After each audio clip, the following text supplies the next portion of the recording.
over to you, Samira, to get us started. Well, hello, everyone. A very warm welcome to all of you for this global event of the 16 by 16 dialogue series on youth leadership for peaceful, just, and inclusive societies. My name is Samira Barucia. I work for United Religions Initiative and Youth for Peace, and I am a proud member of the 16 by 16 initiative. And for today, I will be one of your moderators. We co-created this 16 by 16 dialogue series as a part of a collaboration between 16 young women and men that are a part of the 16 by 16 initiative and the United Nations Development Program, with the purpose of amplifying youth-led actions and enhancing youth engagement in decision-making processes towards peaceful, just, and inclusive societies. Today's event follows 5 regional dialogue meetings that brought together youth organizations, networks, and movements from 16 countries across regions and UNDP practitioners from 20 country offices, 5 regional offices, and the office in New York. Today, our program is packed, and just allow me to briefly introduce you to what follows after mine and Maria's introductions. We will be given spark talks from 2 of our colleagues from 16 by 16 initiatives, followed by opening remarks by Ms. Adriana Dinu, Deputy Director of the Bureau for Policy and Program Support in United Nations Development Program, after which we will dig deeper in the topic of the future of youth engagement in development processes towards peaceful, just, and inclusive societies with a number of our panelists, after which follows another panel of lessons learned from the 16 by 16 initiative, and 3 of my colleagues from 16 by 16 initiatives will be speaking there. After this segment, we are opening the floor for questions, and we will be asking those questions to our guest speakers. So I encourage you to use the chat option to ask all your questions. We will be wrapping our time today with looking ahead and often offering closing remarks from 4 of our guest speakers today. And I'm really looking forward to each of these segments. Each of the speakers will be introduced through the program right before their part of the session. And I really want to extend my thanks to everyone for joining us. And now I give the word back to my co-moderator, Maria. Thank you so much, Samira. My name is Maria Stay. I'm Program Analyst on Youth Empowerment with the UNDP. And what a great pleasure to have you all at this event, which is an event of the 16 by 16 dialogue series, which is meant as a milestone of the first phase of the 16 by 16 initiative, and also seeking to meaningfully inform the review of SDG 16 at the High Level Political Forum and the ECOSOC Youth Forum this year, and serve as a follow-up to the recent anniversaries on women, peace and security and youth peace and security. Today's conversation will also inform a discussion paper on the 16 by 16 initiative, reflecting upon achievements of the initiative and future directions for youth engagement towards peaceful, just, and inclusive societies. Just a few announcements before we start. We are recording this meeting. Please mute when you are not speaking. Some have also asked whether you can turn on your video. We will not do that due to limited bandwidth to make sure that the sound will be good for everyone. There will be a Q&A segment later in the program, as you see. But we also encourage you to actively use the chat to interact with other speakers and participants throughout the event. Emmanuel from Youth Advocates Ghana and the 16 by 16 initiative is keeping an eye out for your questions. And for this, we are ready to start the meeting, where we'll hear from some of our key partners of the 16 by 16 initiative that have made all the activities possible, and of course, the young leaders themselves. So with no further ado, it is my pleasure to give the word to Neville from Youth Inspiring Positive Change Jamaica, who is a participant of the 16 by 16 initiative and will deliver a spark talk on youth leadership for peaceful, just, and inclusive societies. Over to you, Neville. All right, so good morning, everyone. Hope everyone can hear me. Apologies for the lighting. So first and foremost, as I start off, as Maria indicated, I am the founder and chair of Youth Inspiring Positive Change, which is a non-profit organization that is really focused on volunteerism, advocacy, leadership, as well as peace building and youth development. Right? I'm also the chair of Saipan, Jamaica, which is the Commonwealth Youth Peace Ambassador Network. So before I start off the presentation, first and foremost, I want everybody to ask themselves, how can we inspire positive change? Right? Because so often young people want to be a part of the solution, but they don't know how. So I'm going to start off by saying this. Right? First and foremost, we all have a voice. And we can use our voice to speak out in the face of any form of injustice, right? Especially when you're working with young people, we need to show that they are not alone, and we need to inspire action, right? And if we really look at it, together our voices are stronger, and together we can build a better world. And if we really look at utilizing our voices in and our actions and our groups in areas such as good governance, advocacy, volunteerism, gender equality, youth empowerment, uh, peace and security, right? Then we can make a positive change. But first and foremost, you have to identify that key area that you are passionate about, and you have to network with the like-minded people that have a passion for what you have for what you have a passion for. So a lot of the persons on this forum today, I know that you want to inspire positive change. Just the fact that you are here means that you want to make a difference, right? So I'm going to even use an example from my aspect.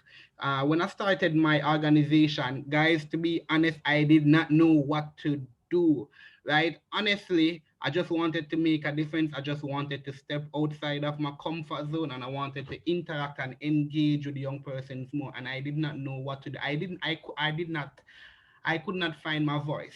It's over a period of time after networking with various like-minded people, attending sessions and forums, and being committed to it.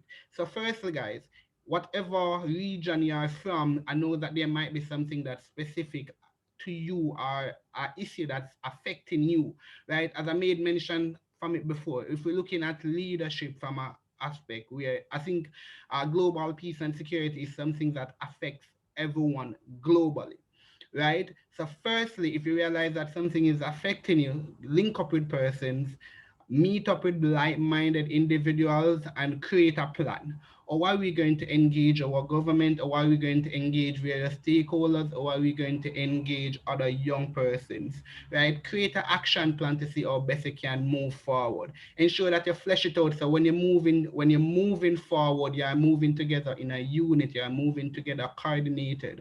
Because at the end of the day, when you really look at it, alone our voices can do so little, but together our voices can do so much, right? So at the end of the day, especially when you're looking at branching out into specific areas, look at how you can coordinate and network with individuals, as well as, guys, I can't stress this enough.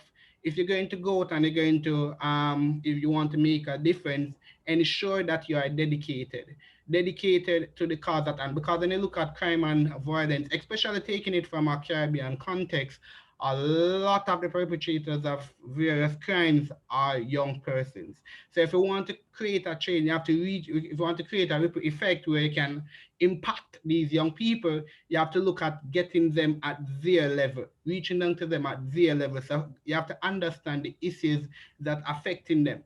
Because I'm not going to be long, because I know the program is short, but in wrapping up, guys, I just want to add this, that oftentimes persons say that, they are young, our voices, our actions, it doesn't matter.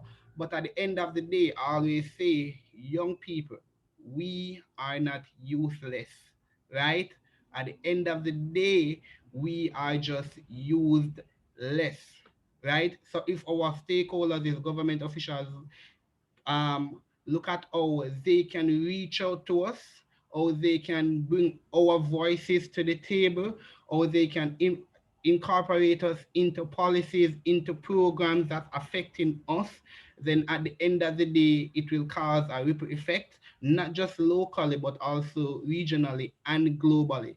And first, I must say, especially when you're looking at a program such as the 16 by 16, and this is actually one of the programs that I am totally happy to be a part of, because the coordinators at the end of the day, they ensure that all our voices as young persons are taken into action. We are the ones that lead in the programs and the activities. So we are identifying issues that's affecting us. So guys, I'm just going to wrap up here by saying, if you want to go out and you want to make a difference, remember, change starts with me.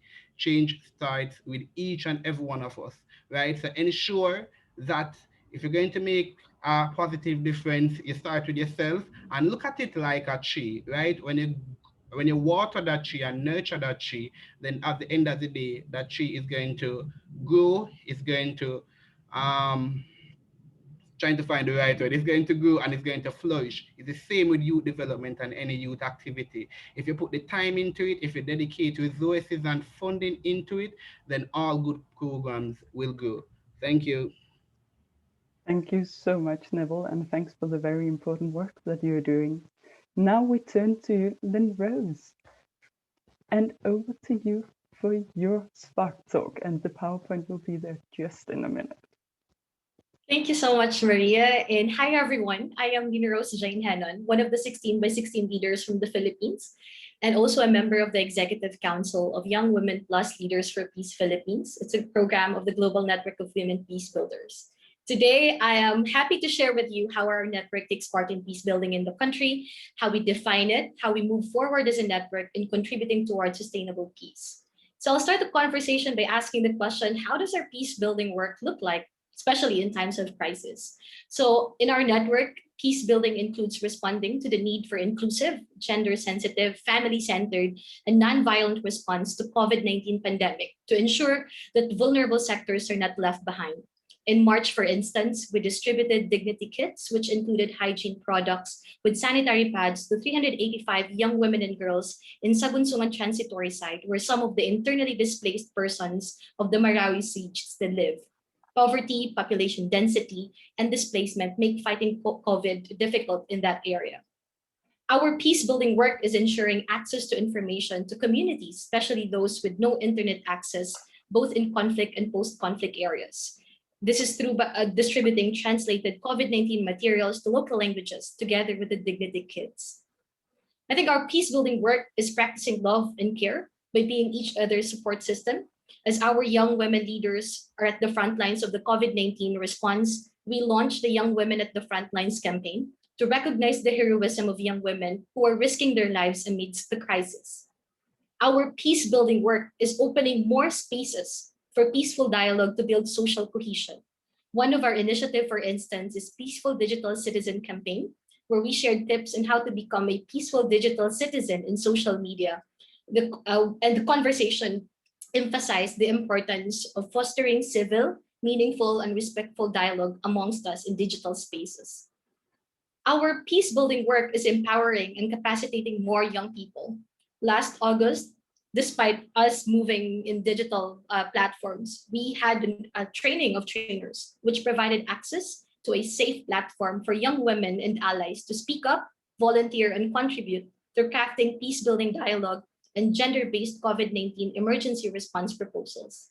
As you can see in the PowerPoint being shown to you on the screen, in 2020, our network spearheaded COVID-19 emergency response projects that benefited 716 individuals and 10 families across the country.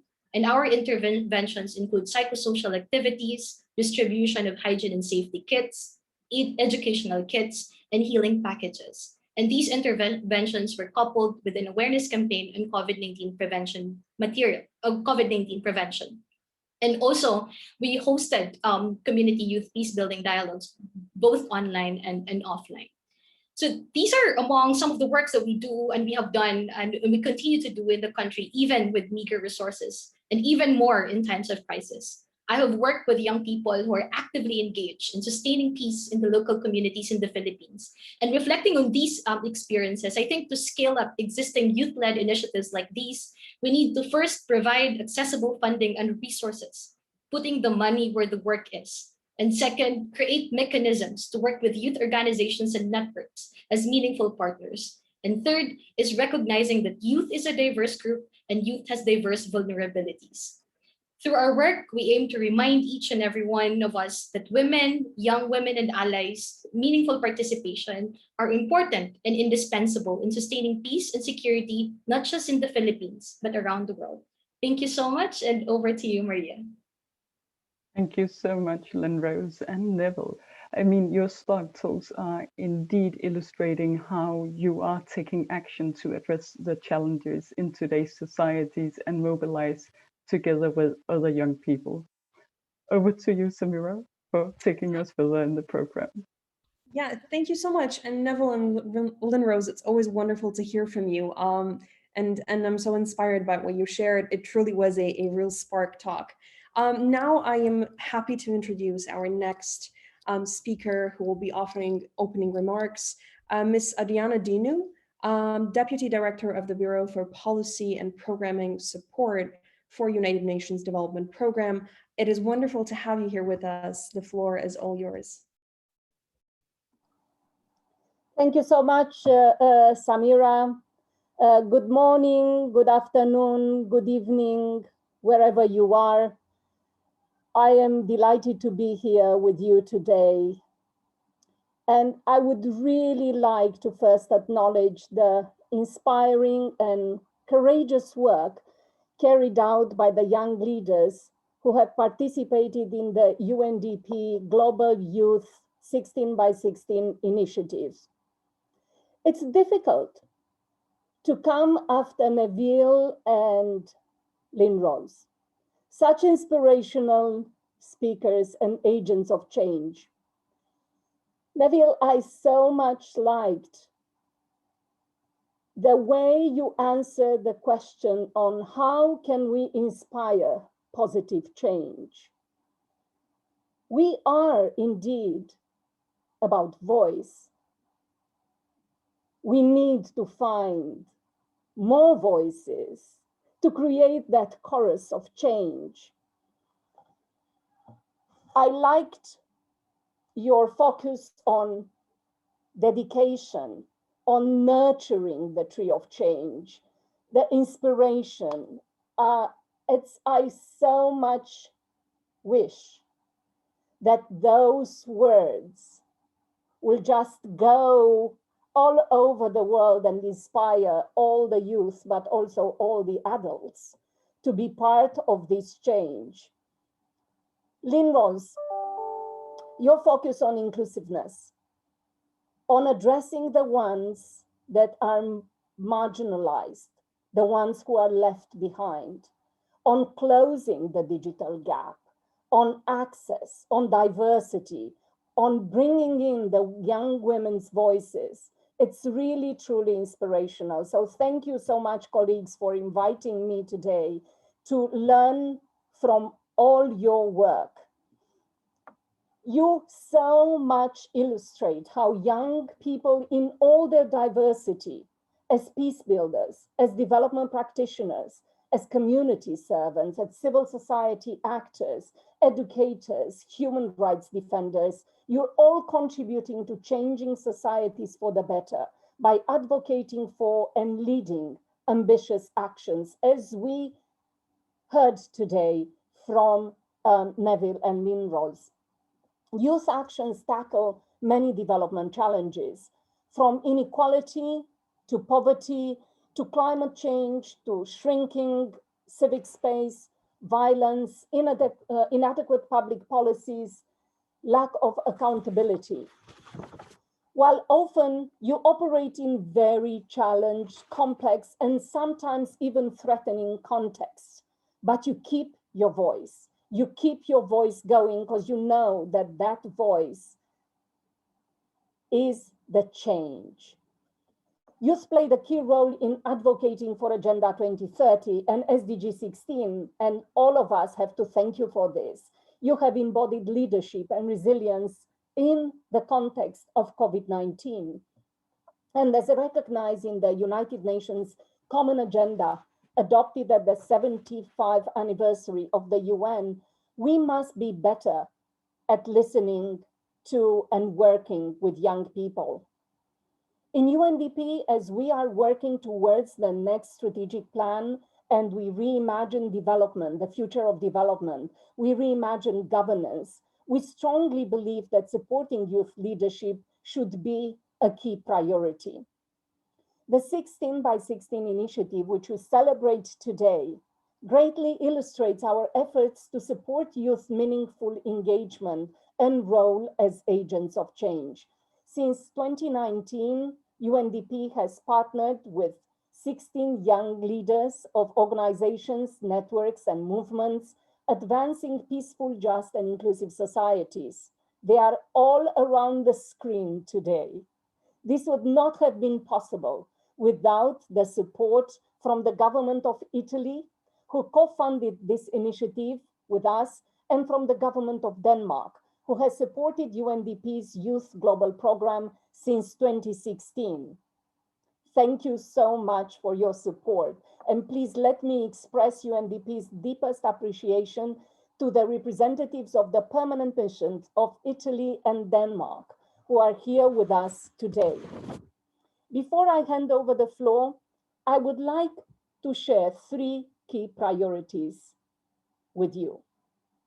First, UNDP acknowledges the importance of urgently addressing issues of exclusion, discrimination, inequality, and intolerance. This means prioritizing inclusion and participation of youth in all their diversity, including the most marginalized, in absolutely all our work. Second, as UNDP carries out its role as SDG integrator, expanding avenues for youth engagement in decision-making processes, including in priority setting processes and accountability mechanisms, is fundamental. And third, investing in youth inclusive and youth-led initiatives directly is an urgent need.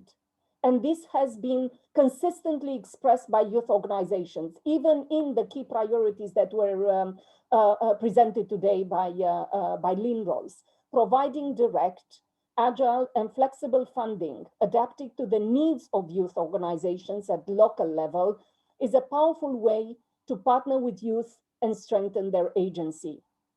Many thanks for all the work that you're doing, and I look forward to candid and fruitful exchanges. Thank you. Thank you so much, Ms. Dinu, for the remarks you shared, the three strategic directions, and for encouraging the youth that is a part of 16 by 16 initiative and everyone else on the call who wishes to proceed with their peace building work through peaceful, just, and inclusive societies through that agenda. And now it is my pleasure to give the word to Noella Richard, UNDP Youth Global Program Manager, who will moderate the panel on the future of youth engagement and development processes towards peaceful, just, and inclusive societies. Noella, the floor is all yours. Thank you so much, Samira, and welcome to all again. Thank you so much, Adriana and Neville and Rose, Samira and Maria. I think we're off to a very good start already. I'm very pleased to moderate this segment and to count on the participation of wonderful partners and colleagues to do so. We're going to tease out an important topic, which is youth meaningful engagement, the future of youth leadership in the context of SDG 16 and beyond. And I will just remind everyone that each presenter will have only 4 minutes. Apologies for a very tight flow, but we believe that that will be a good way to highlight at least essential messages coming from your work in the field or at the global level to point us in the right direction for this conversation. I will briefly start by introducing Alice and ask her to say more about her work. Alice, you are a 16 by 16 member from Togo. It's been a pleasure really collaborating with you over the past 2 years. You're particularly involved with women networks and civil society platforms advancing peaceful, just, and inclusive societies in Togo, and also contributing to SDG implementation and monitoring. Alice, I would like to ask you if you could get us started by sharing reflections on your own work and also key recommendations to inform the future of youth meaningful engagement in development processes. Alice, you have the floor. Thank you so much, Noela. I just want to start by saying that the participation of young people in the life of city is a fundamental right, and promoting development with and through youth, not only for youth, but for all the communities and nations, are the duties of all actors. Distinguished guests, ladies and gentlemen, good afternoon. It is an honor and great pleasure to take the floor during this panel. Greetings to all, including my peers from 16 by 16 initiative. My name is Alice Goza. I'm a human rights activist as part of civil society in Togo, working on broad range of initiatives focused on youth, communities, and grassroots working development organizations, NGOs, women, and all vulnerable persons. I founded in 2016 the International Association of Women and Young Leaders, through which I and my peers are resolutely committed to boosting female leadership and youth participation in the construction of peaceful, just, and inclusive and sustainable societies. We have so far trained and strengthened the capacities of more than 500 young people directly in human rights, gender, civic engagement, conflict prevention, and mediation, and this on various initiatives and projects, and more than 2,000 persons indirectly affected at least. As the rapporteur of the steering committee of working group of civil society on SDGs in Togo, I just want to add that in official reviews, it is often difficult to take into account the civil society organization, the data of civil society organizations, and most of all the participation of young people, which is often not very well supported. In the period of 2019 and 2020, my organization conducted an online survey here in Togo, and the actions carried out by youth organizations are huge and yet have not been taken into account in the capitalization report of civil society. Going forward, the continuation of structuring the civil society, especially of youth organization, is essential, and support for the capacity building of young people in their effort to participate in Vienna and post-Vienna processes is critical, especially given to the positive impact youth groups are achieving on the ground. This panel is particularly timely in the context of COVID-19, which poses new challenges for young people participation. Yet, COVID-19 has fortunately also demonstrated the crucial role of young people in everyday life, every day. Young people in my country and beyond have mobilized within the communities through different kinds of actions, such as the Young Women for Development platform that I initiated in the middle of this pandemic to support more than 120 young girls and a dozen young men in a driving resiliency and awareness raising actions.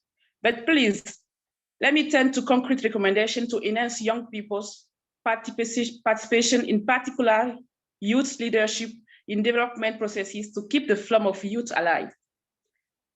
By one, strengthening the broader youth engagement in civil society by involving them on an equal foot with other entities in the context of SDG implementation and review.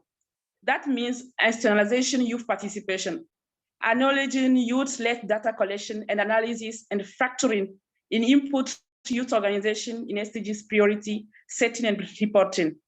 Unleash the potential of youth to influence conflict prevention policies by recognizing the work of young peace builders, and at least provide direct financial support for youth activities and initiatives there where innovation happens.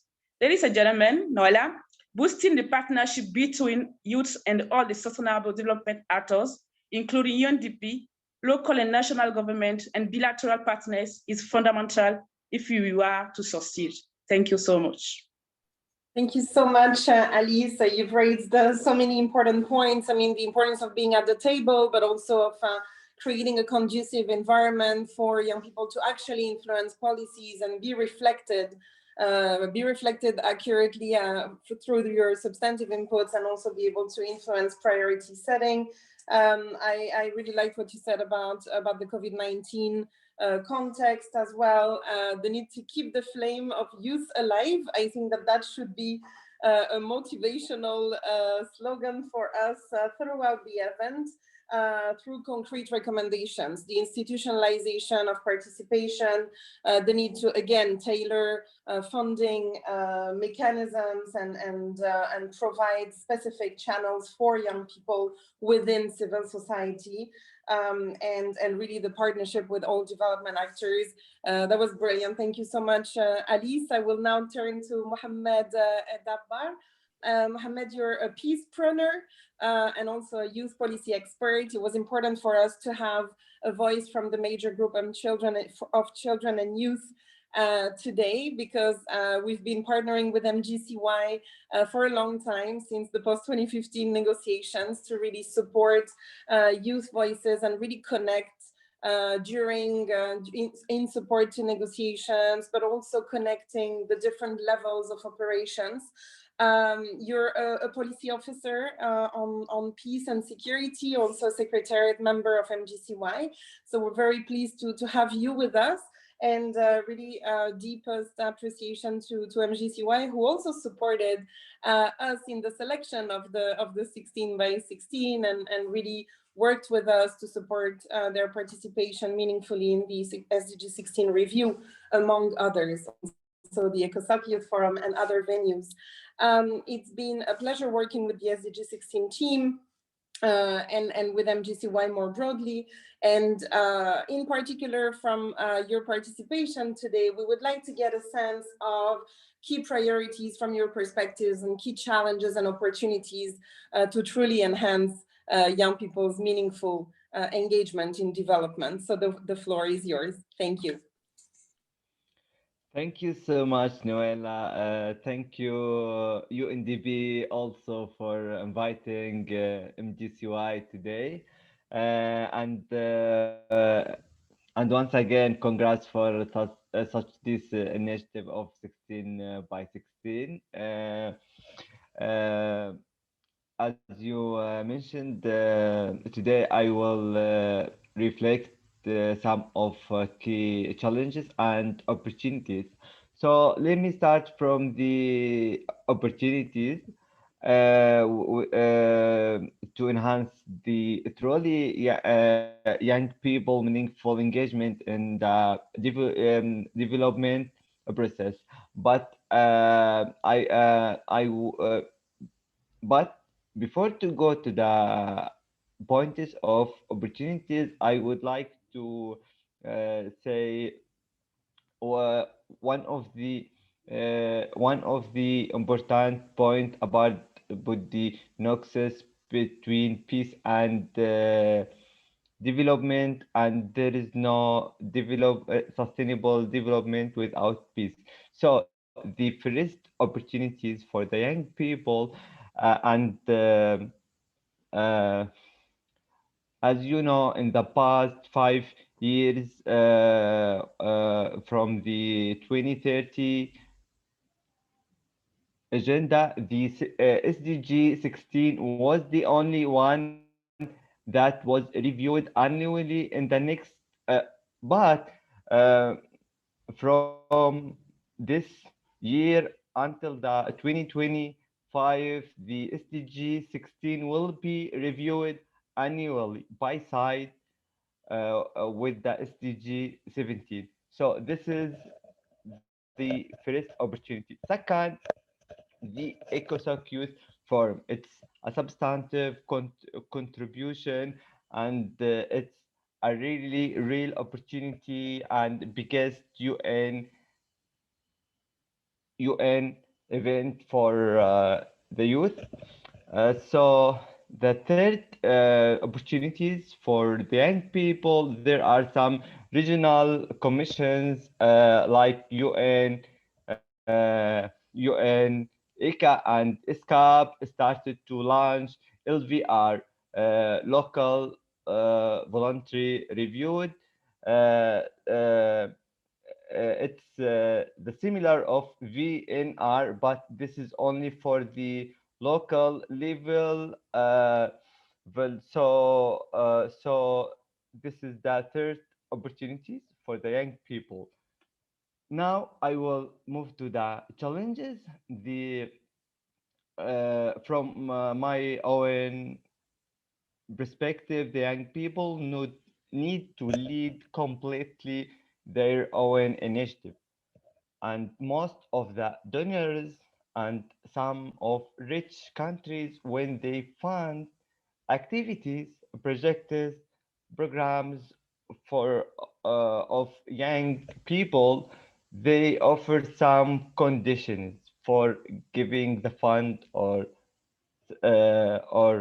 some financial support.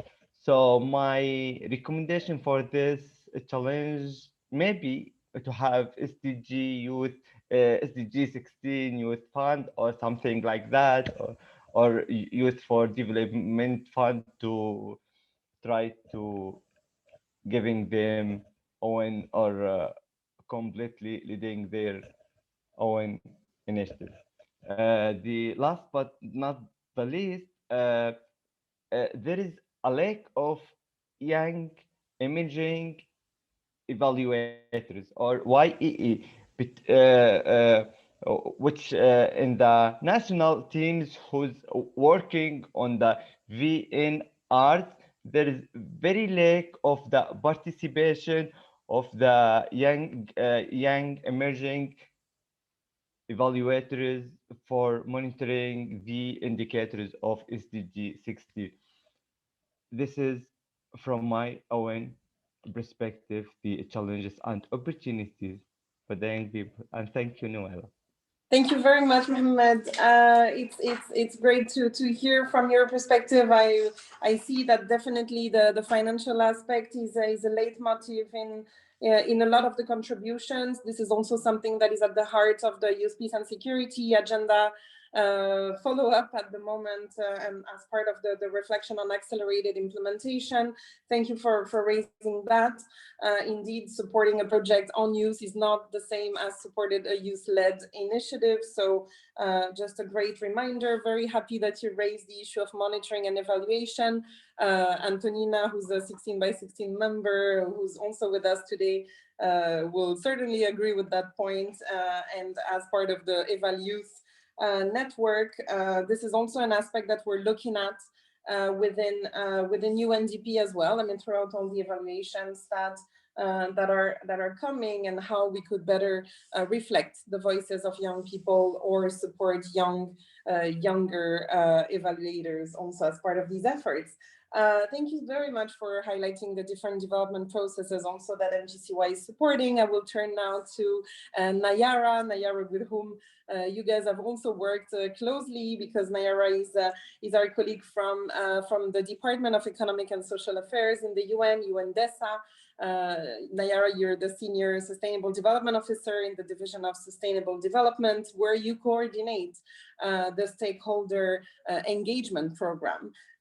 We've had the pleasure of collaborating over the past years, and also to be together at the inception of the 16 by 16 initiative and the launch of the 16 by 16 initiative in Rome. Nayara, could you please share with us some trends on stakeholder engagement, on multi-stakeholder engagement, in fact, in SDG processes, and also perhaps point us to key tools that could help us all better support youth meaningful engagement in development. Thank you. The word is yours. Thank you so very much, Noelia, and hello, everybody. It's always a great, and please do keep inviting me to be inspired and by the energy and the strength of the examples that we always learn from the 16 by 16 groups, and also all the engagement of youth. I want to share with you today two tools very quickly, but also I'll be sharing the links. You'll be able to go through the the details of what I'm presenting. The first one is the report of a survey that DESA conducted later in 2020 in partnership with consultants from Newcastle University in the UK. And the focus of the survey was on the impact of COVID-19 on stakeholder engagement and partnerships for the implementation and follow-up of the 2030 agenda. So our question was, how is COVID impacting the capacity of stakeholders to engage in and support the implementation of the SDGs and also in partnerships? So we had two questionnaires. They were responded by around 500 people, stakeholders all over the world responded to the questionnaire, and also in terms of government representatives, we targeted focal points of countries presenting voluntary national reviews, the VNRs, in 2020 and 2021. I just want to highlight a few key things that are very much aligned with what we have been hearing today. The first one is there is a clear recognition that partnerships with stakeholders, and I'm talking stakeholders in the broadest sense here, that they are vital for the implementation of the SDGs, especially now in the context of the pandemic. And also there is this recognition that stakeholders are already making important and diverse contributions. And we listened, for instance, Lynn Rose's example today. So just information, 96% of the government representatives that responded to the survey, they already identified partnerships with non-governmental stakeholders in the context of the pandemic. Then the next thing is there is this need for stakeholder engagement, the sense that the need for engagement will increase. However, that the pandemic is posing significant challenges in terms of funding, and Mohammed has already mentioned this, staffing and capacity, alongside with constrained civic space. And this has also been mentioned by colleagues. Just for you to have an idea, 55% of the respondents consider that the space for safe and free advocacy and organization will be significant or severely impacted by COVID-19. And then also there was the sense that the countries have been adapting to engage stakeholders, and especially through online engagement, but that this increase, although it could have supported or helped some groups, that this is not the truth for the most vulnerable and more marginalized. And there are some groups like older people, persons with disabilities, and even children and youth that were listed as really affected by the change in the type of engagement that we have.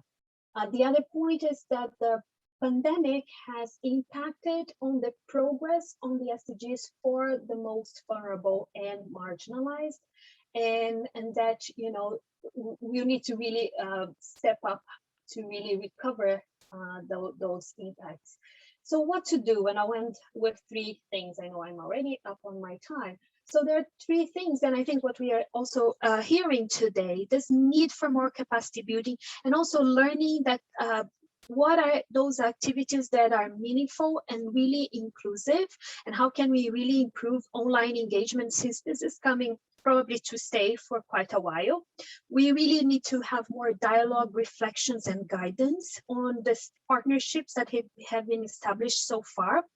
And also that SDGs and the principles around the SDGs, including like leaving no one behind, the whole of society approach, the principles of SDG 16, they must be part of the recovery efforts of COVID-19 as well. I'll finally close with a tool that we have developed in partnership with UNDP, with the Oslo Governance Center, that supports the review of the quality of stakeholder engagement. We have been collecting a lot of examples and practices, but this tool is really to support in the review of quality of the engagement. This can be used by governments, by stakeholders, collectively, individually, and also we have we think that it's also helpful for situations of crisis, like for instance COVID-19. I'm happy to continue and to chat more, and that's it from me. Thank you so much, Naila. This is fantastic. Thank you so much. So all these resources will be also included, of course, in the post event package that will be shared with you all. Thank you very much for highlighting again and also highlighting the appetite for multi-stakeholder engagement and partnerships. I think that's certainly a trend that is making us hopeful.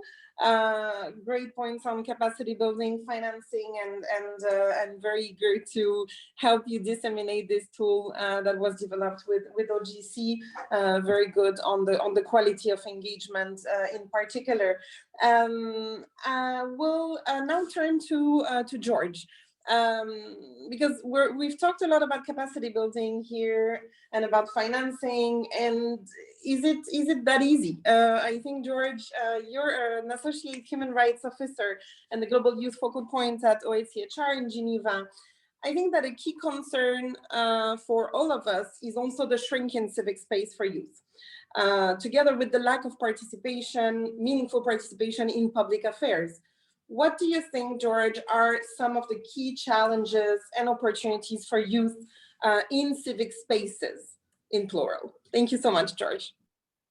Thank you very much, Noelia. Colleagues, it's a pleasure to be here. Thanks for the invitation, and I'm very glad to participate in this discussion on behalf of OHCHR or the UN Human Rights Office. So just to speak to your kind of question, I will try and give an overview of challenges and opportunities for young people in civic spaces. And starting off with the challenges, I think they are, of course, it's an impossible task to try and cover even just the challenges in just 4 minutes, because as we know, they're multiple, multifaceted, overlapping and intersecting. And we've heard a number of those already today from some of the speakers. But I just wanted to take a few moments to highlight some of the challenges that we see from our perspective. So I think one of the first challenges we see really has to do with the perceptions of youth.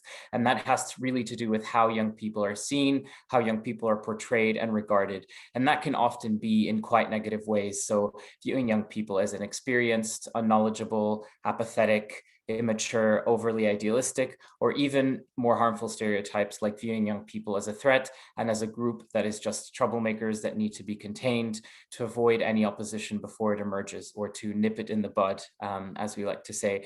So I think such stereotypes actually have a direct impact on youth policies and programs, and this is often very much the root problem and the root cause of many of the other challenges that young people face in civic spaces.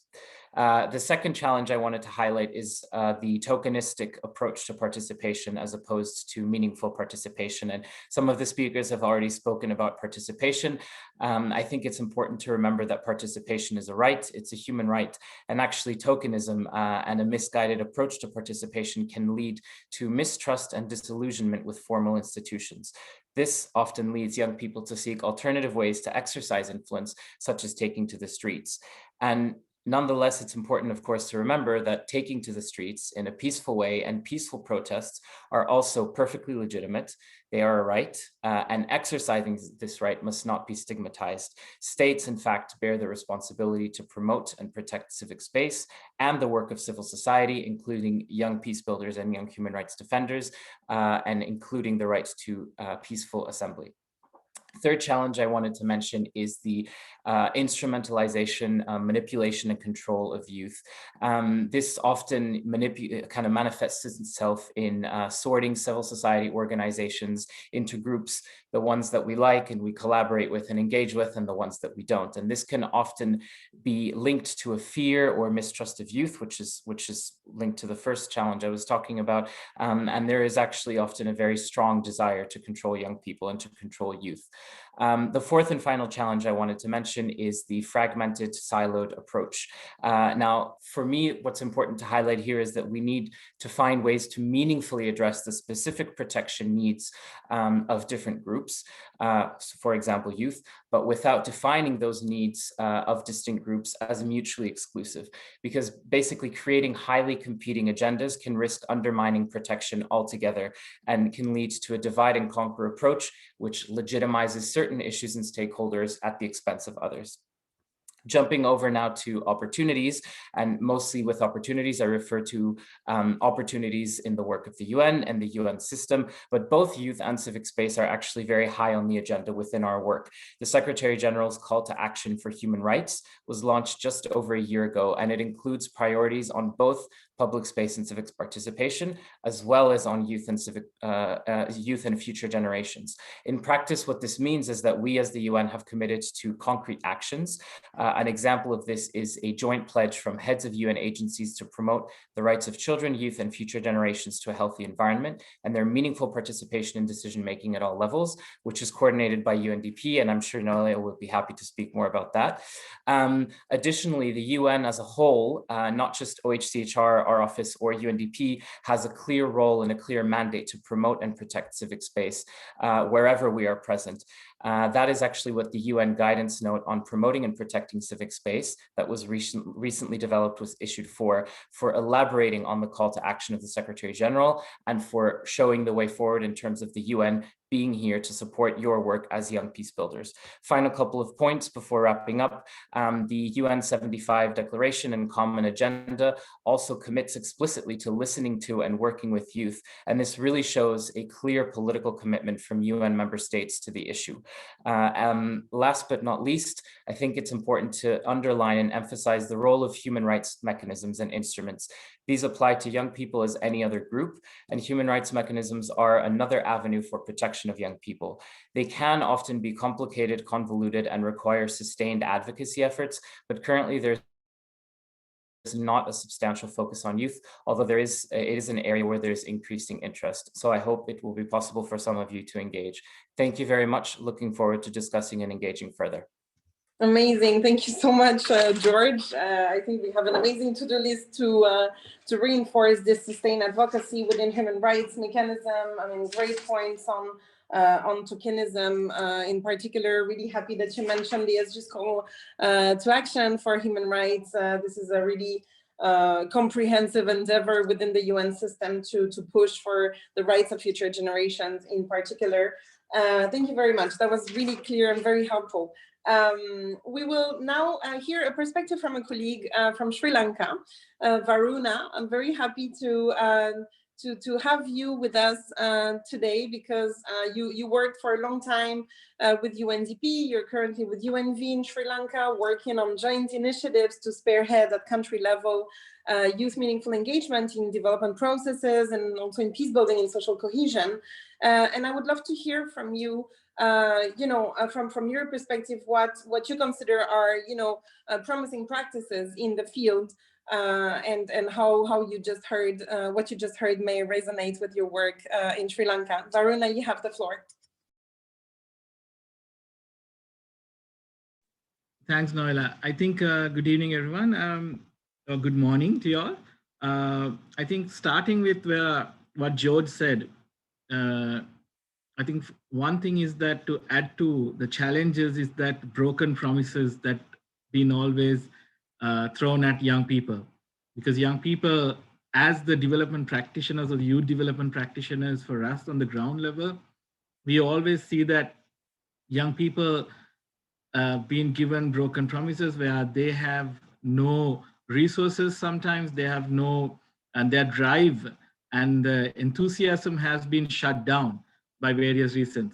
And that is, I think, adding to the funding or the other challenges that we have.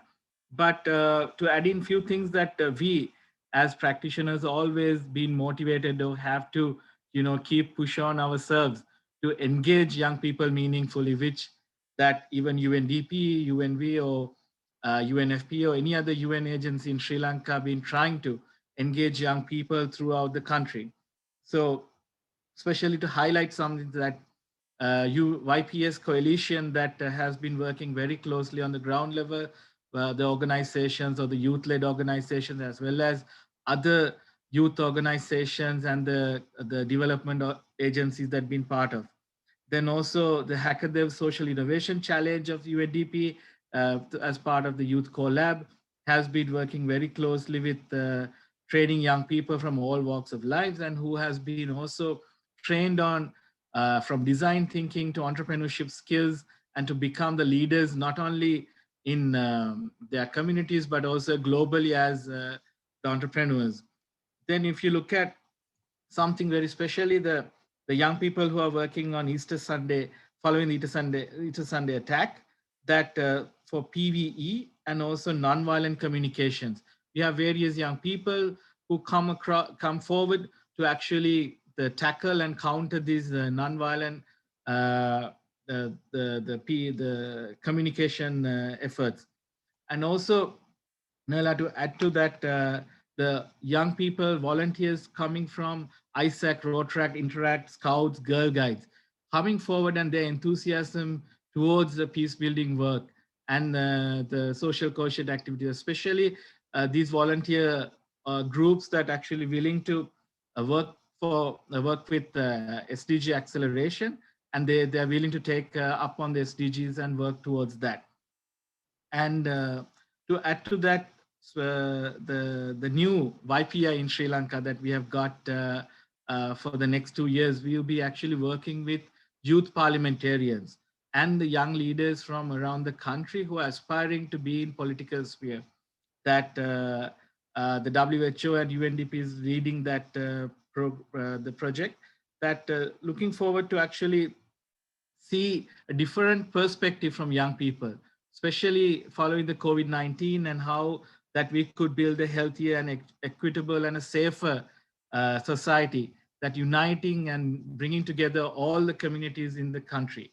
So these are some of the things. And then to propose maybe some of the work, Noella, actually maybe expanding the 16 by 16 program to the ground level, and as well as to maybe on other SDGs, because we have all the youth volunteer organizations and young people from around the world. And the second one, I would also propose maybe to look at a global youth parliament, maybe linked with IPU. So looking at more substantial engagement for young people beyond that we have the youth engagement through the youth delegate program, but going beyond that. So that's about it from me. Thank you, Noella. Thank you so much. Thank you for being with us, highlighting the role of volunteers, and also for highlighting a number of governance and social cohesion initiatives. Thank you as well for the very concrete recommendations. We will certainly look into that. There is also a task force on youth in politics in the context of youth, peace and security, which I think you would greatly enjoy joining to discuss specifically the role of young parliamentarians. So more on that soon, but I will just really thank all the panelists for joining us and hand over the floor back to Samira, very conscious of time. Thank you very, very much for your perspectives and your inputs. Thank you. Thank you, Noella, for such wonderful moderation, and for all the panelists for your valuable input. I deeply appreciate that. And I'm really happy to steer us into the into the next phase of our call, which is the lessons learned from 16 by 16 initiative. This has been a wonderful journey for past 2 years, and I'm really happy to be able to introduce my colleague Renee Diaz, coming to us from Honduras. Renee, please bring us the joy of your experience with 16 by 16 in the next 4 minutes. Thank you, Samira. Good morning and good afternoon. I am Rene Diaz from Honduras, social activist and founder of Helping Honduras and the Youth Network of Jutiapa. In this organization, I work with other youth people to encourage leadership and promote social and political participation of youth people belonging to rural communities in Honduras. Youth people from these rural communities have historically been excluded and marginalized. I believe that I am fortunate to belong to the UNDP 60 by 60 initiative, a space for activists, leaders for peace, justice, and inclusive societies that work in Sustainable Development Goals 60 of the 2030 Agenda. Belonging to the 60 by 60 has helped me to generate new learnings, gain experience, and create connection with other youth activists who work every day for the promoting promotion and construction of peace to different perspectives and projects around the world. I want to share with you a personal experience. Last year, at the beginning of the COVID-19 pandemic, the work in the communities, specifically in rural communities, stopped. And we were without resources and means to continue helping just people. But thanks to learning in this space of the 60 by 60 initiative, I was able to create a new project focuses on peace building with adolescents and youth in rural and youth people in rural communities. The project that I undertook is Peace Artist, which I am to educate about the peace and no violence through art and creating learning. And I was able to straighten my project and win a grant from Peace Direct, with helping to develop this project and positively the impact into communities, rural communities. It has also allowed me to take other leadership position in global network where I continue to advocate to the inclusive societies. I want to invite you to continue supporting the leadership of just people everywhere in the world, especially to the just people who are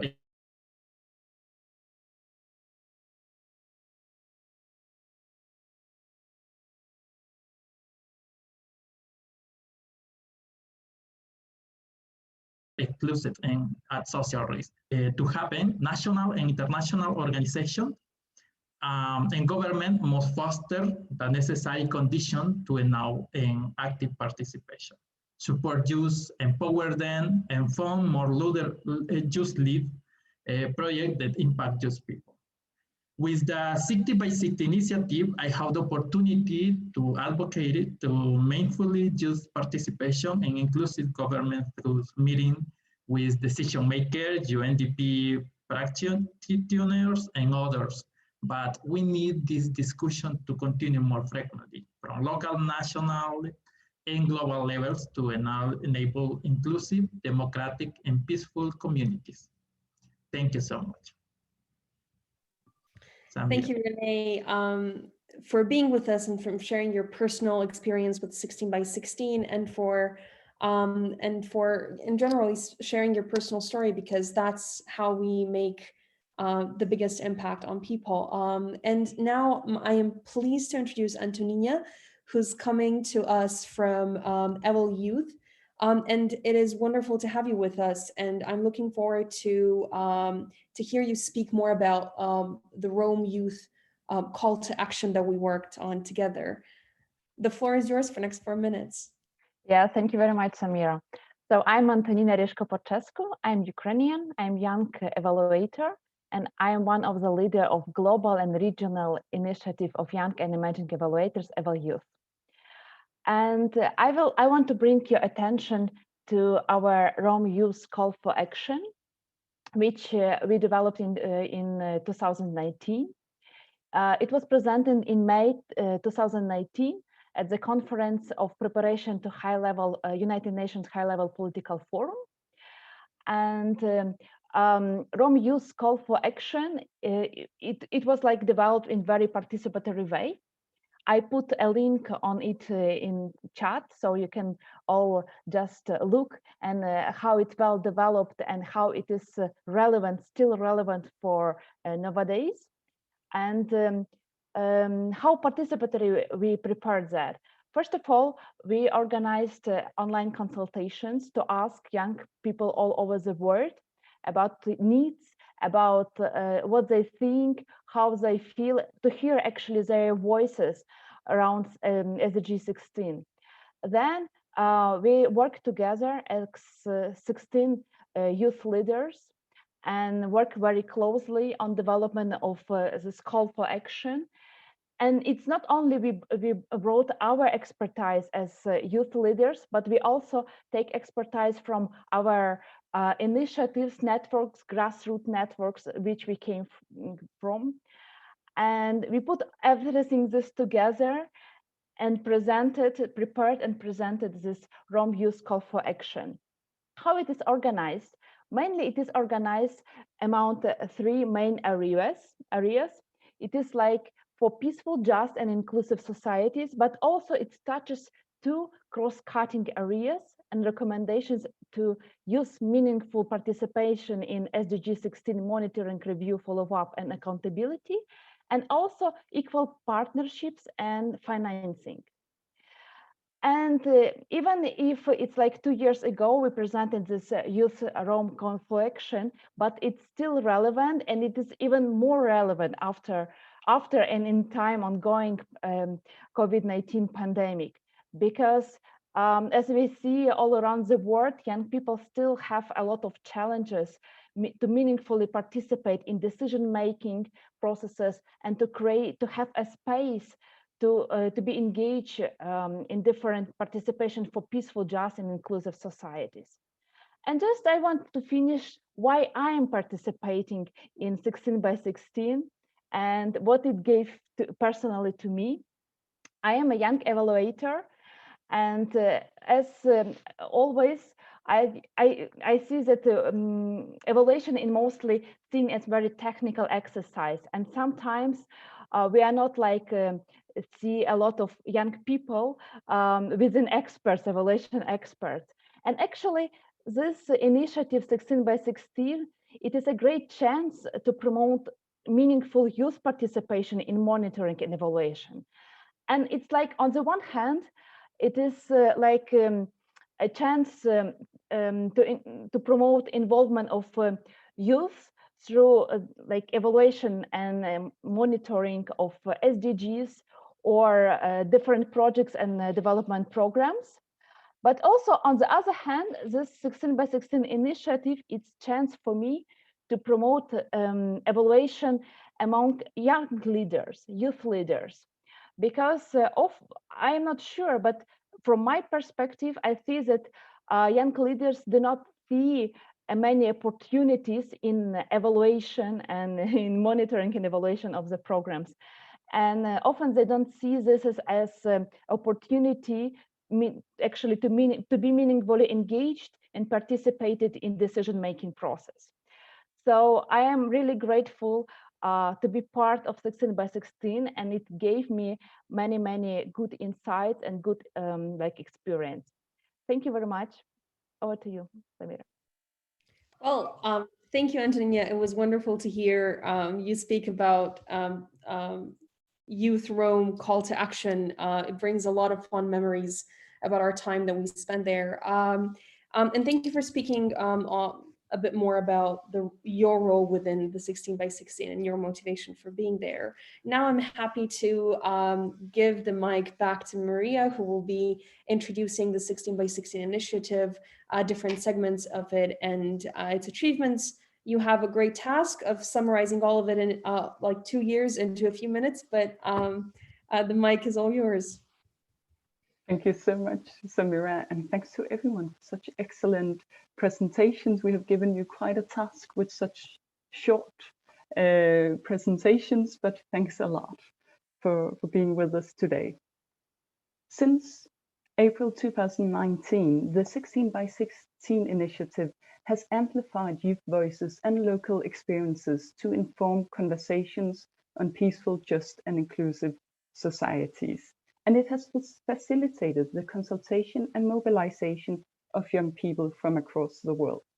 The initiative was launched with the government of Italy with the primary goal of enhancing young people's participation in the preparatory conference for the high-level political forum and the review of SDG 16 in 2019. But the initiative grew well beyond this.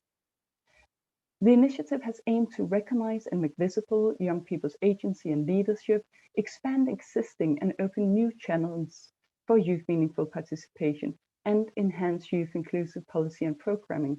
Today, we are looking back at more than 100 activities, ranging from the Rome Youth Call to Action mentioned by Antonia, to a briefing at the Security Council, to providing youth-led advice on policy and projects at the local, national, regional, and global levels, and to really recognizing youth leadership through a global campaign. As you have heard today, the group of the 16 by 16 young leaders really illustrates the many different forms of youth efforts that are contributing to peaceful, just, and inclusive societies, such as fostering peace education, promoting the rights of women and the most marginalized, and enhancing youth engagement in governance and peace building. This diversity really shows how an initiative can also be multidimensional when young people are experts leading important work in areas of peace, justice, and inclusion through their organizations in communities. The 16 by 16 initiative has components contributing to include, integrate, inspire, and ignite youth leadership for peaceful, just, and inclusive societies. It has fostered inclusion through an informal mechanism, enhancing youth participation in the review of SDG 16 that was really complementary to the formal processes and to the established mechanism and constituencies. The initiative has also provided integration as it engaged with and was embedded within the broader communities on SDG 16 and on youth, and connected the different levels that we have heard from other speakers. It inspired through a global campaign to amplify stories and to make visible youth-led recommendations. What I would really like to highlight is Ignite, because what has been really important has been the continuous exchange and collaboration between UNDP and the young leaders, as well as the prioritization of trusting each other. That was also mentioned by George before, but really to create a space for co-creation and for collaboration. And with this, I would really like to thank all the 16 by 16 participants, because you're engaging in this while you're having other activities at the community level, and you are having work or studies in addition. It is on a voluntary basis, and it is so impressive to see how you have been advocating and contributing for more peaceful, just, and inclusive societies at the global level as well. From our perspective, the 16 by 16 initiative has shown how, even with a very limited budget, an initiative can foster some substantial achievements if it is timely, if it is complementary, and if it is building on the efforts already in place. Thank you. Over to you, Samira. Unmuted. Maria, thank you so much for wrapping our 16 by 16 story and everything that happened in the last 2 years and presenting it to everyone on the call. It is truly inspirational to be able to be a part of this global story and to amplify the voices from the grassroots together with my colleagues from the 16 by 16 initiative. I want to thank all three of our speakers in this part of the call, and Maria, I send it back to you for the Q&A session. Thanks so much, Samira. And we have had 150 participants joining us today, which is really amazing. We are going to have quite a short Q&A segment, but luckily, Emmanuel, you have been monitoring the chat, so we already know some of the questions that have come up. And I'm just going to share the screen to show these questions and give the word to Emmanuel to highlight some of the key questions put forward by participants. Emmanuel, the floor is yours. Thank you very much, Maria, and good afternoon from Ghana. So we have received wonderful comments and questions in the chat box. So far, we have 4 questions that have come from 2 people. So I would like to take the first one coming from Augustine. And his question is, how can the 16 by 16 program be stepped down to communities where young people can build resilience in championing peace? And another question also came from Augustine saying, how can one join the 16 by 16 initiative? Then we have Dauda Abba, and his question is, why is it so hard to make alliances with state authorities? And then what can UN do by ensuring government support so that youth organizations can formalize and assess better growth opportunities. The final question is, supporting the youth leadership should be the key. How can we address partnership between youth organizations and state government institutions, especially in Africa? So far, these are the questions that we have received in the chat box. Thank you very much.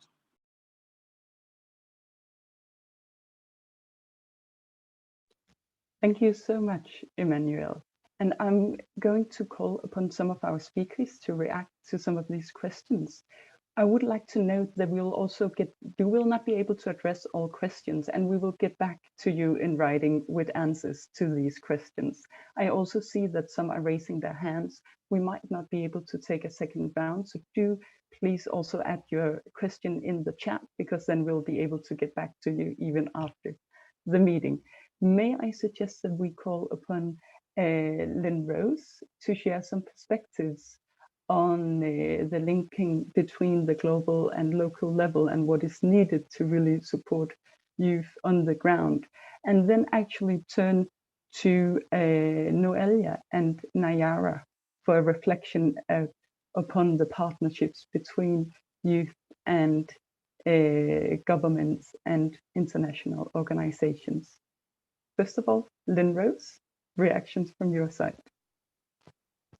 Thank you so much, Maria. Maybe I'll quickly respond. And I mentioned this point actually in this part earlier, but I think I've said that I work with young people who are actively engaged in sustaining peace in local communities in the Philippines. And in our experience, one of the major roadblocks in scaling up existing youth-led initiatives is access to opportunities. And when I said opportunities of funding and resources, and most of the youth-led networks, making peace building work tangible in the communities are working with meager resources and taps mainly on volunteer labor. So I think what we need from the international organization is, like what I said, provide accessible funding and resources, putting the money where the work is.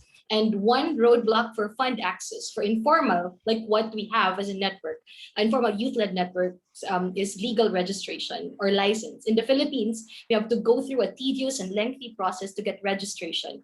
But our work cannot wait. Our community peace building cannot wait. So despite the meager resources, we have to, maximize our leadership capital as a network. And we were able to access funds in our network, for example, access funds and resources through the global network of women peace builders and through partnering with international civil societies and through partnering with institutions and organizations that our members are affiliated with. So I think given this reality, it is a threat in the sustainability of our work. So it is imperative that we need to make funding policies and requirements inclusive, not just to formal, but also informal youth-led organizations. At present, youth-led networks are already disadvantaged in terms of legal structure, years of experience, and to most, if not all, level of influence. Some youth-led organizations don't even have access to internet where most funding opportunities are disseminated. And I think second point, regarding to that question, is we need to create mechanisms to work with youth organizations and network as meaningful partners, not just passive recipients of programs and projects. We need to include them in a holistic approach, from programming to implementation to monitoring and evaluation and impact assessment. So I think these are just some of my points responding to, I think, one of the many questions posted in the chat. So over to you, Maria. Thank you so much, Lynn Rose. And Nayara, could I ask you to share some reflections on the question? Thank you so much, Maria, and colleagues, again, for this wonderful reflections. And I think the questions that are here would demand a specific event, each of them, because they're very spot on. A few things on my side. I think there is, we are seeing more and more the recognition of the need of engaging stakeholders, and youth is one of those groups that governments, they keep asking us at TESA, for instance, how do I do it? How do I engage? There is this, I would say that there is this moving towards, although there is, it is a process, and it's a process about building the trust between the government and the stakeholders. And we also mentioned the need for capacity, and I think Lynn Rose brought the issue about the structure and funding. So I think our role at the UN is the support in convening and bringing I think more and more we need to see your experiences shared, registered, captured, and that those are really showcased. And this is something that we at the UN also can support. More and more the importance of the networks like 16 by 16 or the major groups Children and Youth, with whom I usually work more closely with, and many others, to really capture the asks of the group, and what do you need next, and how do you want to engage. And I think examples of how you want to engage, this is also something very important, and important for us as well when we support engagement processes for youth. So just a few reflections from my side, but I'll keep thinking about those questions as well. Thank you. Thank you so much, Nayara. And we will have to move on to our closing segment. But again, I really encourage all participants to add any other additional questions in the chat. We will get back to you in writing later. I would like to encourage the speakers to also share additional thoughts upon these questions received in the chat. Make sure to share to all, so also attendees, not only panelists, get your chat. Over to you, Samira. Thanks a lot, everyone. Thanks, Maria, and thanks everyone for offering your feedback on the questions that we received in the chat box. I really want to make sure that everyone feels recognized for every reflection and question that you posted. It was really interesting to read your feedback on what our participants and our guest speakers were adding during this call. I am pleased to be able to focus us on looking forward as a way of wrapping up our conversation today. And I'm pleased to introduce our speakers that will be giving their reflection on looking ahead. Vivin Muganda is one of my colleagues from 16 by 16. She's coming to us from an organization called Beyond the Lines. Then Kauli Zetu Matani from Kenya. So I'm wonderful. It is wonderful to be able to give you the floor, Vivin. Go ahead. Thank you so much for this opportunity, and everyone else. I'd just like to start by asking, do you think that it is possible for one person to change the world? I think so. Sometimes when we think about change, we think of groundbreaking, jaw-dropping ideas and programs, and indeed, these ideas and movements do change the world. If you don't know it already, I would like to highlight this powerful anecdote that inspired the work of the late Professor Wangari Maathai, a powerful Kenyan activist and a Nobel Peace Prize winner, and has inspired my work too. And it is the story of the hummingbird. It's about this huge forest being consumed by a fire. All the animals in the forest come out and they're transfixed as they watch the forest burning, and they feel very overwhelmed, very powerless, except this little hummingbird. It says, I'm going to do something about the fire. I find this story so inspiring because when we first met in May 2018 in Rome as a 16 by 16, it was so apparent that we were all hummingbirds. Each of us looking into this huge forest of fire that is our communities and countries and choosing to do something about it.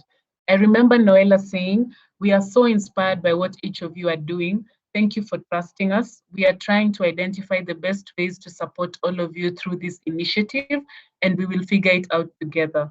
I don't know if she remembers saying this, but for me, that is what resonated with me and my activism. Knowing that you want to make a difference, even though you haven't figured out the how, and being honest about this fact. We became a part of a global movement, so small yet so authentic and true to our individual passions and aspirations. I never doubted the power that the 16 of us had to make a difference. It was only a matter of how and when that would happen. It has been 2 years since of speaking our truths in global discussions, holding duty bearers accountable, and inspiring many other young people towards social change. Today's dialogue has been an enriching and powerful session. I'd like to thank the young people present today from across the world. We represent the diversities and experiences of billions of young people who did not make it today. Indeed, this is a great privilege. I would like to thank my peers from the 16 by 16 initiative, whose courage, bravery, and voices have inspired today's dialogue. We would not have been successful without the immense support of Noella and Maria from UNDP Youth, and the generous support of Diego and the permanent mission of Italy. We all know that the UN is responsible for global peace and security. However, the reality is that the UN cannot do it alone. If anything, the UN cannot do it without us. We need the innovative approaches of young people, the bold movements by tired citizens demanding for better, the patience of the communities we serve, the resources from our communities and development partners, the support of the UN and its entities, and the integrity from our governments. Global decisions and policies can only make a difference when they speak to our realities, when they speak to our everyday experiences, the experiences of young people who are underpaid and overtaxed, young women struggling to be safe in their own homes, and families that struggle with extreme economic injustice. With the pandemic, young people live in more fear and anxiety than before. Will our dreams materialize? Will we ever find peace? My challenge to you all today is to carry our aspirations and hopes with you to every decision-making room. Let them inform and inspire policies and programs. And to all the young people today, here and out there, like I always say, it is cool to care. Don't let anyone tell you otherwise. Thank you so much. It truly is cool to care. Thank you, Vivian, so much for this inspirational addition to our Looking Ahead segment of the call. And now I am pleased to introduce Diego Quimino, Permanent Mission of Italy to the United Nations. It is wonderful to have you with us, and I am looking forward to hearing from you. Thank you, Samira. Good morning, afternoon, and evening to all of you. It's really great to see you today with many of you. Last time we were all together, it was in Rome a couple of years ago, and it was quite a different world. We wouldn't expect to be where we are today.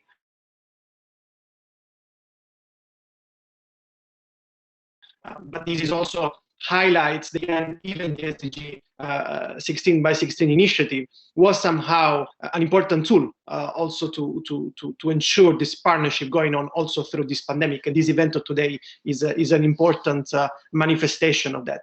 I'm really happy to have heard all of you and happy to have seen you all, Neville, Lynn, Rose, Alice, Wevin, Samira, Karim, Antonina, Rene, Emmanuel, and you all. I think Wevin said it all in her presentation of this session, but I really want to underline four key elements that made, in my opinion, this initiative meaningful and successful. The first is really that it was competence-based and it was driven at local level. You were doing actions already that were having an impact in your communities. And because of that, we managed to connect, and that's the second aspect, the local level with the global and national and international policy-making sphere. The third element is really that this was not, when we talk about moving beyond tokenism, this was not just a one-off thing. This was not just showing up to a conference and having a great speech. It was really a program. It was something that you did for the last 2 years, that you enriched and were enriched by this initiative. And I think that is really great, because it was very much about co-creation and partnership. And I've been following you over these years. Every time you were speaking to a program on attending something that was related to policy making, being it a local or global level, I was always receiving some great insights of your meaningful engagement. And that was the spirit of it. Having, as Wevin said, we cannot make it without you in this sense, including in SDG 16. Once again, that you presented to us, being them on peace building, social inclusion, on psychological services. It's impressive, and I think it makes a clear point that youth agency, especially at the time of a pandemic, is about active resilience. You are not only reacting to these challenges, but once again, with your spirit, with your creativity,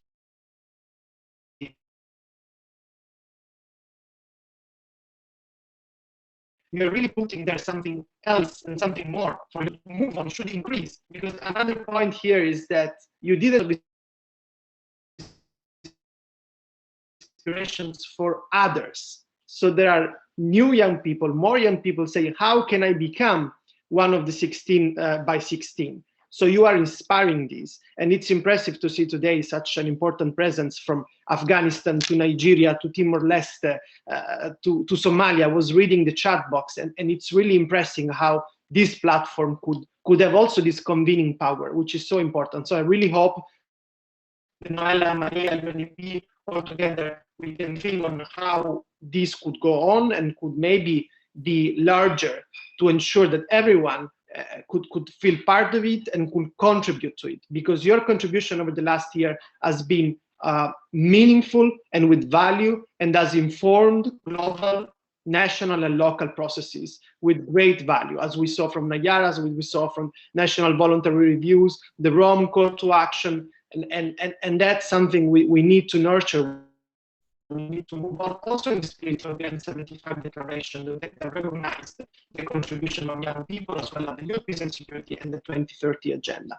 Looking ahead, there will be a new SDG 16 conference, as you may know, next April from 28th to 30th of this next month in April. Of course, it will be fully virtual, but the received confirmation from Rome that, of course, there will be space for meaningful engagement of young people, because we need to continue this process together, and we need to understand how we can accelerate SDG 16 implementation. And you have the insight that you can help us understanding what we can do to address challenges and bottlenecks. I heard also the other challenges. I fully agree with you. More youth-focused approach in local development actions, on funding, on co-creation of partnerships and program. And this is another important point. It was great to see how you started interacting with the UN country teams in your countries, and how you became part of those local UN presence, local UN platforms that, in my opinion, they are key partners and key allies for your local realities. So I encourage you to do more on that. There are new tools, we know, from the Peace Building Fund to other initiatives. We will continue to focus on youth inclusive and youth-driven peace and development actions. So you can count on my continued support, of the support of Italy in these regards. We look forward to continuing working together and hope to seeing you soon once this pandemic is really behind us. Thank you all very much.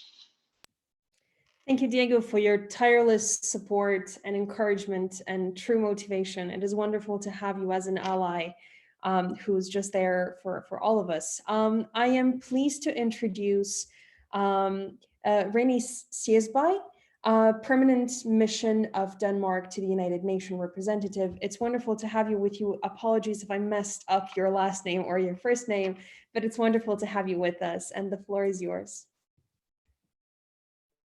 Thank you very much, and not at all. I'm used to my name being pronounced in many different ways. So, but thank you so much for inviting me today to participate and to speak at this really important event. It's really a pleasure, and I think it's one of the great privileges of being a youth focal point at the Danish UN mission, that I get to attend these events with so many inspiring young people, and today was really no exception. It never ceases to amaze me of the insightfulness and the great responsibility that you, the many young people attending today, take, and it's just a great pleasure to listen to you.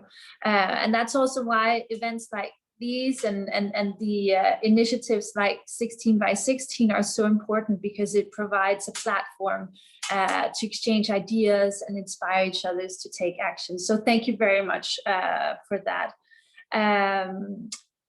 We currently have the largest youth generation ever, as you probably know, 1.8 billion young people worldwide, and of which more than 3 out of 4 live in developing countries. In Mali, for instance, 80% of the population is under 35. On the one hand, this large youth generation represents a possible source of instability. If they're not given the opportunities, if you're not provided with the right education, if you're not provided with jobs, and if governments around the world don't manage to include the youth, it can be a potential challenge. And COVID-19, I think, has only exacerbated this threat. On the other hand, and more importantly, I think, to focus on the global youth that we have, you represent a huge resource as potential agents of positive change, as many of you today have also proved. Young people really hold the key to realizing the SDGs. And we need to listen to the many inspiring voices at the meeting today.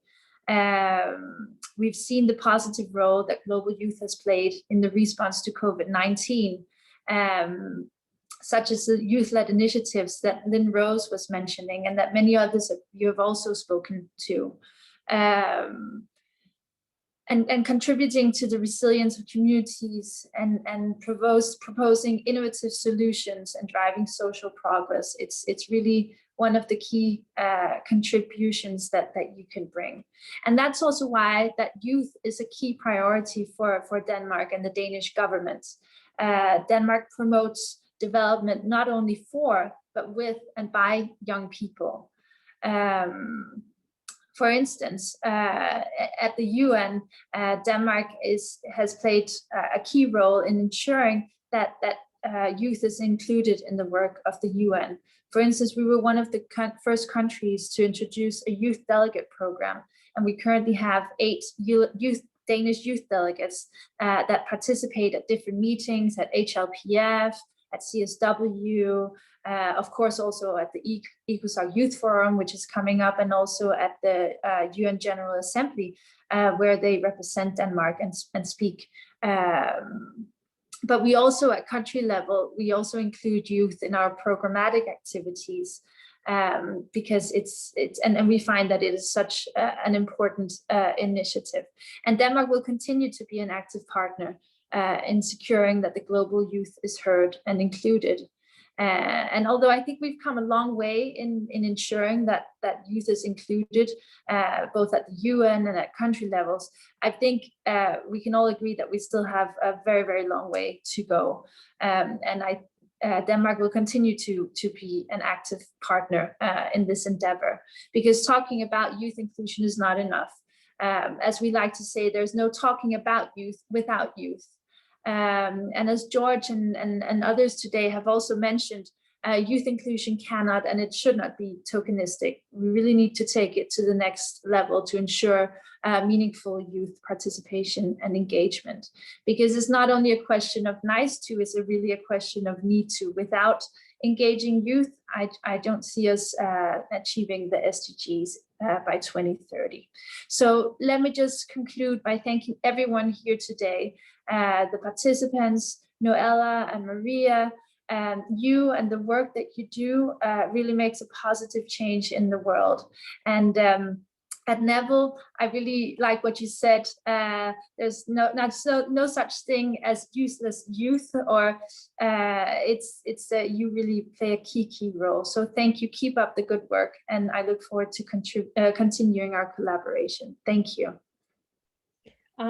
Thank you so much for sharing the inspiring story of Denmark and your approach to youth. Just like Denmark and Italy can serve as a great examples for other countries around the world in meaningful youth participation and making sure that youth is not left behind. And now I am pleased to give the word to Noella Richard, who we heard from before. She's UNDP's Youth Global Program Manager. Noella, the floor is yours. Thank you very much. I just really want to thank everyone. I'm very conscious of time. I will not, give sort of a long list of key takeaway messages, but I just want to also, from my own personal perspective, just say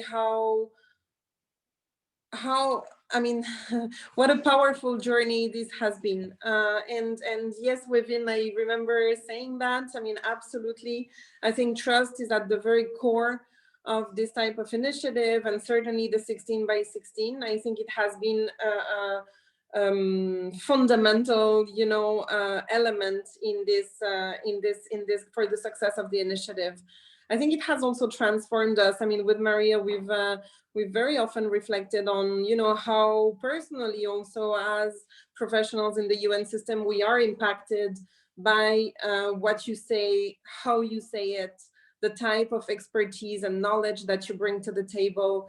It is life-changing to be able to work with you guys on not on a daily basis, but really keeping in touch at least on a weekly basis, and with some of you or all together. It is, and it's not just for observation purposes, but it's also the nature of the opportunities that really emerge from our conversations, from your bright, way of looking at the present and at future opportunities. It's been absolutely enriching and amazing. So first of all, just to thank you a lot for your generosity, for your trust, for your absolute dedication and commitment to what you're doing, and for your integrity in everything that we do. And there's nothing else to say on that. It's absolutely unbelievable. I think that you have made a difference in so many ways by participating in these spaces. I may not be objective by saying that you were often also the most edgiest in the way in which you were talking about leaving no one behind, speaking about marginalized marginalized groups. You were often reflecting on who was not in the room, and you've been doing that again today. It's absolutely powerful, and I think that from our side we need to pause after the event today to be able to think in terms of additional lessons learned, and really look at the nuances of key messages that you've been bringing to the table.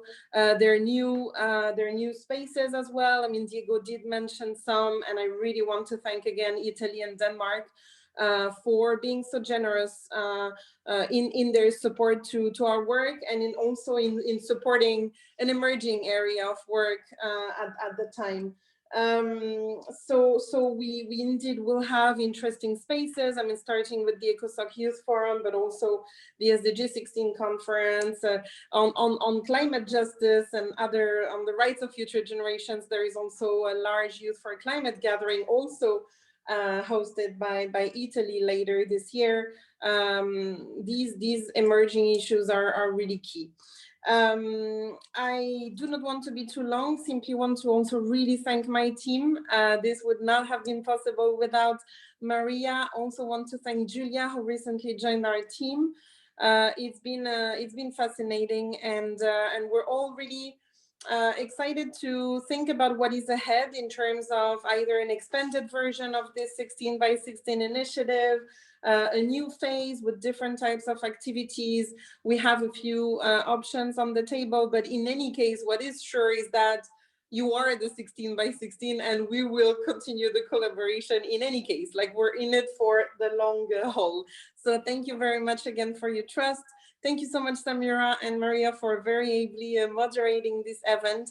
It's been really, really interesting. And thank you everyone who joined us and contributed so generously in the chats and with questions and comments. We're keeping track of all of them. We will react offline as well. And I hope that together we'll continue making a difference. Thank you very much.